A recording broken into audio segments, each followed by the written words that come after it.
Silakan, sejak kapan penderitaan yang kau alami?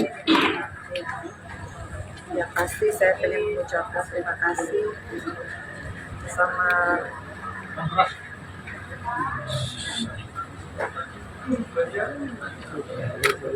yang pertama sama ketua DPD yang pertama kali aku video call. Ketua DPP Perindo Surabaya. Yang bisa pertama kali aku hubungin adalah ketua DPD yang benar-benar melihat gimana aku berdarah-darah pada saat itu.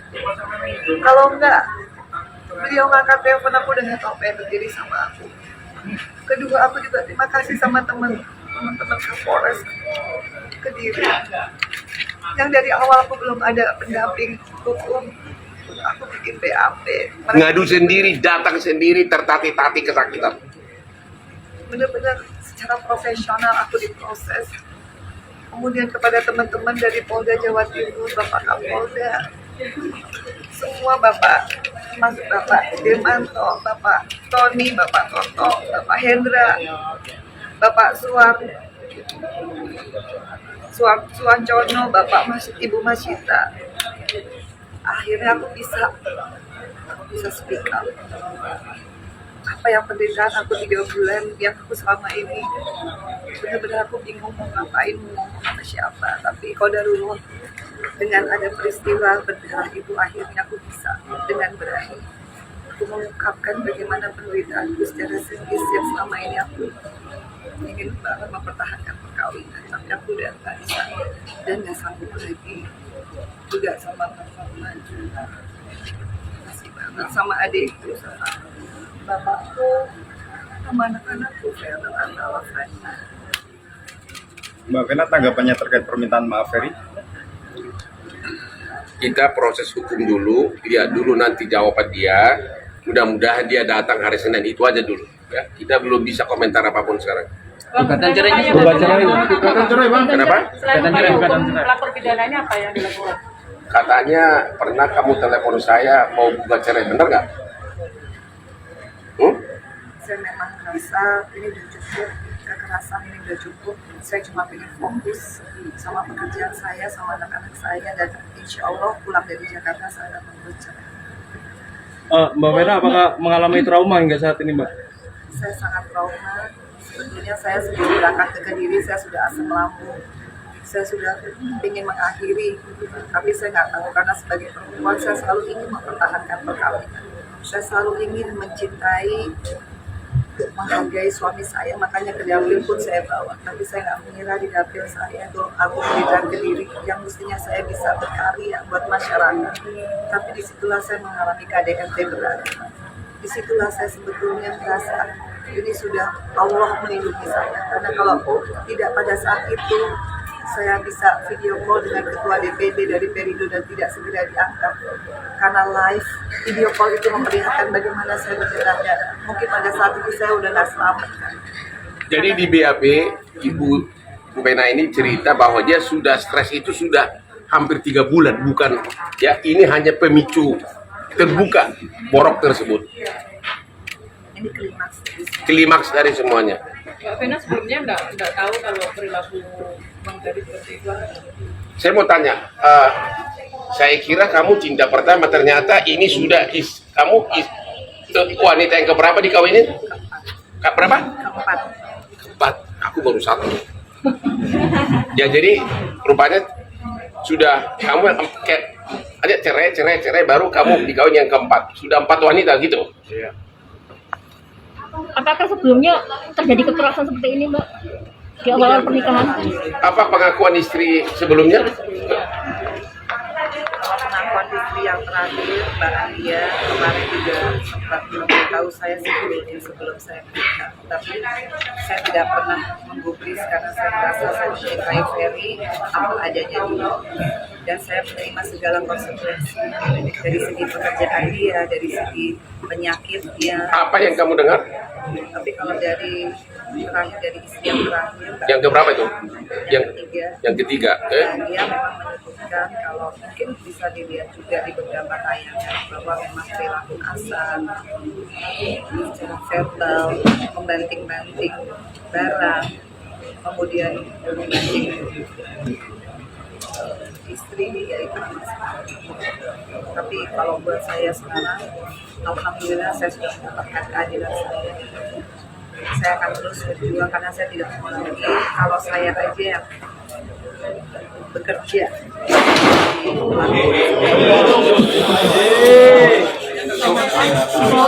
apalagi orang lain. Jadi saya hanya di sini mencari keadilan. Saya tidak ingin ada perempuan di luar sana yang mungkin seperti saya yang menjadi single mom kemudian tidak pernah menyangka, karena jujur saya melihat Ferry adalah dari hijrahnya dia.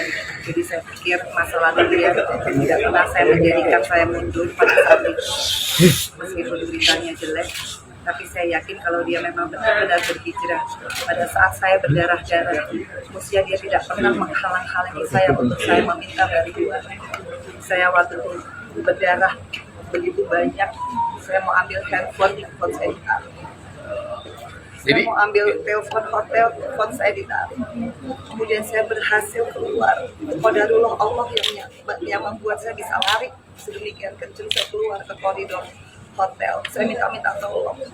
Gak ada yang nolongin, hanya sampai di depan lift saya ketemu sama mbak bagian kebersihan. Di situ dia kaget lihat saya berdarah-darah.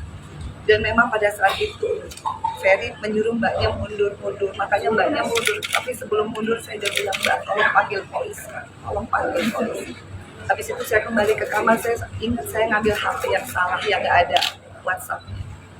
Kemudian saya ambil WhatsApp lagi, saya telepon saya, kemudian dia dorong lagi saya ke tembok, dan di situ saya natap matanya, saya bilang, ingat Ferry, kamu punya ibu perempuan, kamu punya adik perempuan. Disitulah dia seperti tersadar, pupil matanya berubah. Disitulah saya ada kesempatan ngambil handphone. Kemudian saya asal mencet dan ternyata pencet video call, dan Mas Didi itulah ketua DPD Perindo yang bisa ngelihat darah saya karena dia ngangkat, satu-satunya orang yang ngangkat. Dan disitulah Ferry berubah, nggak menyerang saya lagi, karena kalau dia nyerang kan terbukti ya live kan itu video. Di situ saya merasa selamat banget. Dan yang bikin saya kecewa adalah begitu petugas hotel datang ditanya kenapa nih Pak Ferry, dan Mas Ferry bilang bukan saya melakukan. Di situ saya kecewa. Sebagai seorang perempuan, anggaplah suami khilaf.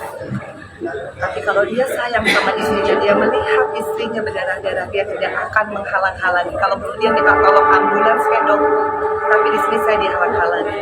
Dan saya ingat benar begitu polisi datang, ditanya kembali Pak Ferry ada apa ini, dia masih bilang saya melakukan. Saya tidak tahu apa-apa. Di situ rasanya saya sebagai istri sudah cukup bahwa dia bisa berbohong, dia bisa memanipulasi semua orang dengan alibi-alibi saya, alibi-alibi dia. Dan di situ saya ngerasa sudah saya ingin cerai karena saya nggak ada yang saya pegang lagi.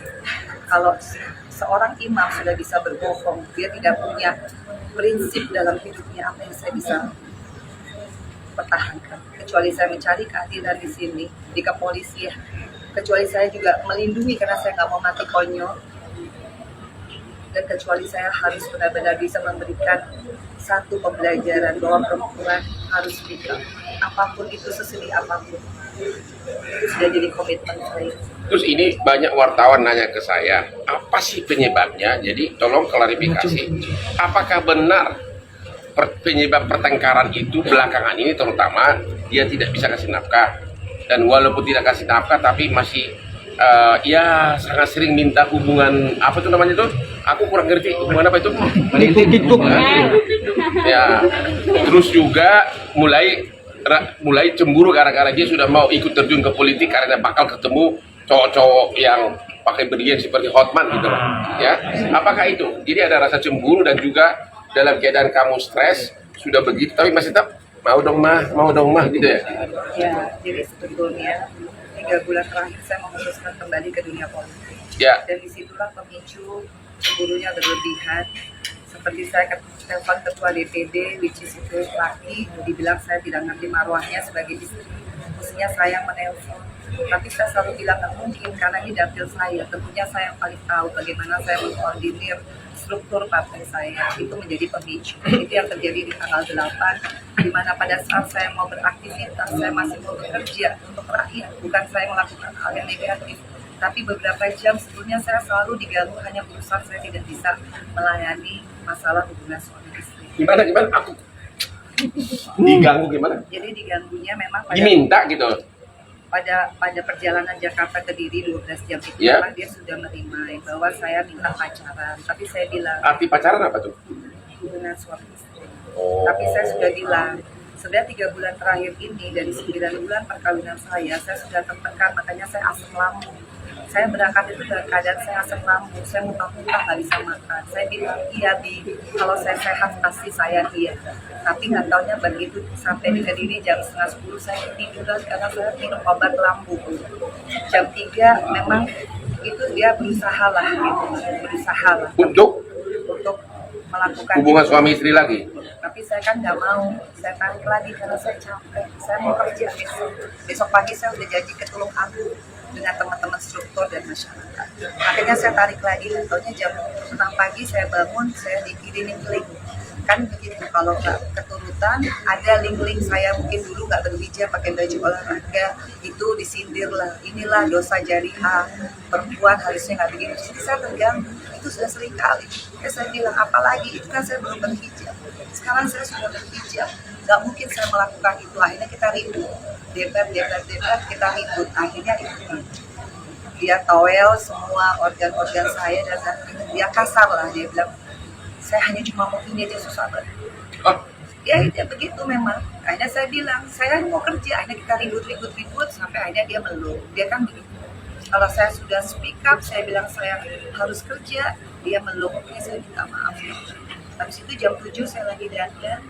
dia minta lagi. Bukan, ada lagi. Saya tutup pintu kamar mandi karena saya mual. Dia kan lagi buang air besar, saya mual. Saya tutup, marah lagi. Kenapa tutup pintu? Makanya nih, saya di rumah kamu juga nggak berani di WC yang sama karena kamu tuh gini, kamu bau aja saya. Ya pokoknya hal kecil. Ya saya merasa udah capek, saya ini hanya mau kerja. Tapi itulah jadi pemicu sampai akhirnya berantem sampai akhirnya saya histeris banget. Karena saya ngerasa saya mau kerja aja susah. Saya kira cukup. Ya. Ya. Jadi sekali lagi klien saya Ibu Pena dan saya mengucapkan terima kasih kepada Bapak Kapolda Jawa Timur